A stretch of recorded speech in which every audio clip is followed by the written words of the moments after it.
दोस्तों, उत्तर प्रदेश में एक बार फिर मायावती का दमखम नजर आएगा। 9 अक्टूबर को मायावती ने एक बड़ी रैली की, लाखों की तादाद में लोग उसमें मौजूद थे। अब इस रैली से मायावती इतनी गदगद हैं कि उन्होंने अपना अगला प्लान तैयार कर लिया है। 2027 के लिए मायावती ने कमर कसनी शुरू कर दी है। आपको याद होगा, इसी रैली में मायावती ने संकेत दिए थे, मायावती ने यह ऐलान किया था, मायावती ने यह वादा किया था अपने कार्यकर्ताओं से कि अब वो खुद मोर्चा संभालेंगी, मैदान में उतरेंगी और जितनी मेहनत आप लोग करेंगे उससे ज्यादा मेहनत वो खुद करेंगी। क्या कुछ कहा था मायावती ने, आप वो सुनिए। अंत में अब मैं पार्टी के लोगों को ये भी भरोसा दिलाना चाहती हूँ, इस बार यूपी में बीएसपी की 5वीं बार सरकार बनाने के लिए आप सभी लोगों के साथ साथ मैं भी हर स्तर पर अपनी पूरी ताकत लगा दूंगी, कोई कमी छोड़ूंगी नहीं। और इसके लिए इस बार मैं कोई कमी छोड़ूंगी नहीं, ये मेरा आज पार्टी के लोगों को वायदा भी है।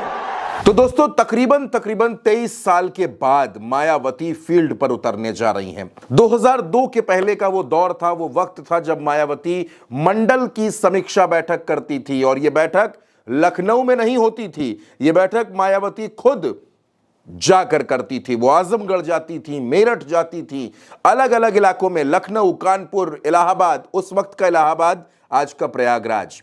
तो मायावती एक बार फिर एक्टिव, एक बार फिर जमीन पर उतरेंगी। क्या प्लान है मायावती का, वो भी आपको बताते हैं। दरअसल मायावती ने अब यह तय किया है कि संगठन को मजबूत करने का काम वो खुद करेंगी। संगठन के कील कांटे दुरुस्त करेंगी। आकाश आनंद को प्रचार की जिम्मेदारी दी जाएगी, युवाओं को जोड़ने की जिम्मेदारी दी जाएगी। आकाश आनंद यात्राएं करेंगे, आकाश आनंद पूरे उत्तर प्रदेश का दौरा करेंगे। बीएसपी के विधायक उमा शंकर सिंह, जो बलिया से आते हैं, पूर्वांचल से आते हैं, उमा शंकर सिंह को क्षत्रिय समाज को बहुजन समाज पार्टी से जोड़ने की जिम्मेदारी दी गई है। इसके साथ साथ पार्टी के महासचिव सतीश चंद्र मिश्रा को ब्राह्मणों को जोड़ने की जिम्मेदारी दी गई है और इसके अलावा उनको पार्टी के लीगल मसलों और मीडिया को मैनेज करने की, मीडिया से संबंधित कामकाज देखने की भी जिम्मेदारी सतीश चंद्र मिश्रा को दी गई है। विश्वनाथ पाल के कंधों पर उत्तर प्रदेश का पूरा संगठन है। विश्वनाथ पाल मायावती को रिपोर्ट करेंगे, उनके कंधों पर भी जिम्मेदारी मायावती ने दी है। इसके अलावा दोस्तों, मायावती खुद जमीन पर उतरेंगी, सड़क पर उतरेंगी, मायावती खुद रैलियां करेंगी, लोगों के बीच जाएंगी, कार्यकर्ताओं के बीच जाएंगी और अब बहुत जल्द मायावती आपको उनकी पार्टी के नेताओं के घर पर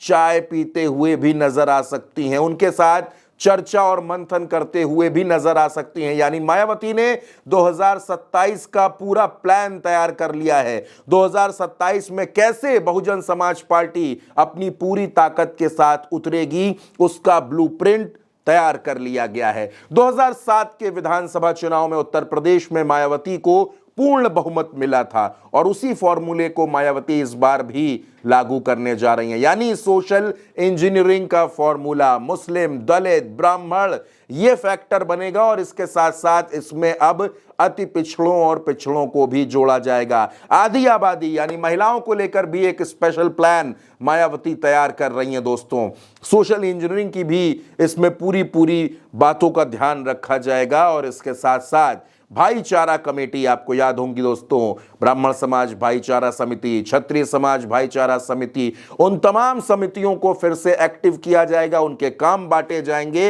यानी मायावती 2007 के अंदाज में 2027 का चुनाव लड़ने जा रही हैं। लेकिन सबसे बड़ी बात दोस्तों ये कि मायावती खुद फील्ड पर होंगी, मायावती खुद जमीन पर जिम्मेदारी संभालेंगी और अपने कार्यकर्ताओं और नेताओं के बीच मजबूती से खड़ी होंगी। यानी उत्तर प्रदेश में विधानसभा का चुनाव 2027 का अब सिर्फ भाजपा बनाम सपा नहीं रहेगा। अब यह चुनाव में मायावती भी बड़ी ताकत से, बड़ी मजबूती से चुनाव लड़ेंगी और मायावती के चुनाव लड़ने का साफ संकेत होगा कि भारतीय जनता पार्टी के लिए भी यह चुनाव आसान नहीं रहने वाला।